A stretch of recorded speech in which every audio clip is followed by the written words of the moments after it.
எழுத்தாளர், திரைப்பட வசனகர்த்தா திரு பாக்கியம் சங்கர் அவர்களை அன்போடு மேடைக்கு அழைக்கிறோம். இந்த விருது யாருக்கு போக போகுது அப்படிங்கிற ஒரு சின்ன ஏவி இப்ப பார்க்கலாம்.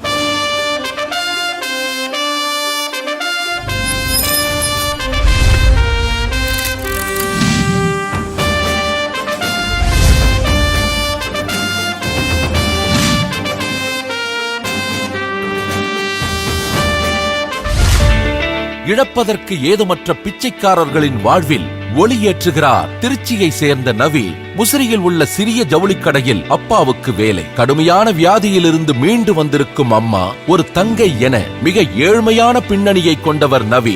ஆனாலும் தன் குடும்பத்தை கவனித்தால் மட்டும் போதும் என்று தன்னை அவர் சுருக்கிக் கொள்ளவில்லை. ஈரோடு, நாமக்கல், சேலம் ஆகிய மாவட்டங்களின் தெருக்களில், சாலையோரங்களில் ஆதரவற்று சுற்றி அலைந்த, கேட்பாரற்று சுருண்டு கிடந்த யாசகர்களிடம் சென்று உரையாடுவதே நவீனின் தலையாய பணி. இதுவரை 2000க்கும் மேற்பட்ட யாசகர்களை சந்தித்து அவர்களுக்கு கவுன்சிலிங் கொடுத்திருக்கிறார். யாசகர்களை குளிக்க வைத்து ஒழுங்குபடுத்துவது, அவர்களுக்கு மாற்று வேலைகளுக்கான ஏற்பாடுகளை செய்வது, அவர்களின் குடும்பத்தினரை கண்டறிந்து அவர்களுடன் சேர்த்து வைப்பது என நவீனால் மறுவாழ்க்கை அடைந்த யாசகர்களின் எண்ணிக்கை இதுவரை 237. இன்று நிறைய ஊர்களில் இந்த பணியை செய்வதற்கு அட்சயம் என்கிற அமைப்பை ஏற்படுத்தி நிறைய இளைஞர்களை அதில் சேர்த்திருக்கிறார் நவீன். ஒரு தனியார் கல்லூரியில் பேராசிரியராக பணிபுரியும் நவீனின் வார விடுமுறை தினங்கள் யாசகர்களுடன் தான். இந்திய அரசின் தேசிய இளைஞர் விருது கடந்த ஆண்டு நவீனுக்கு கிடைத்திருக்கிறது. பிச்சைக்காரர்கள் என்ற சமூகமே ஒழிக்கப்பட வேண்டும் என்பதுதான் இந்த 24 வயது இளைஞனின் எதிர்கால கனவு.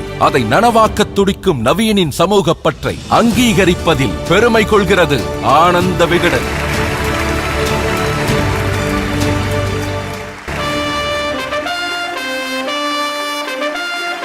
நவீன் அவர்களின் குழுவினரையும் மேலே ஏற்ற அவர் ஆசைப்படுகிறார்.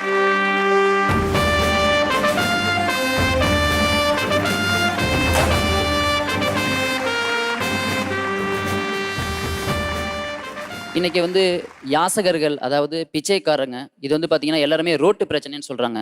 ஆக்சுவலாக பார்த்தீங்கன்னா அது ரோட்டு பிரச்சனை கிடையாது, ஒவ்வொருத்தர் வீட்டில் இருக்க பிரச்சனை.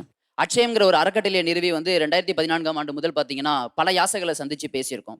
இன்னைக்கு யாசகராக இருந்து அவரை நாங்கள் மாற்றி எங்களோடையே இருந்து ஒரு சிறந்த ஒரு தொழில் செஞ்சுக்கிட்டோம். இன்னைக்கு ரொம்பவே சந்தோஷமா இருக்காரு.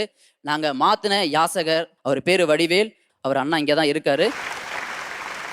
நன்றி, அனைவருக்கும் நன்றி.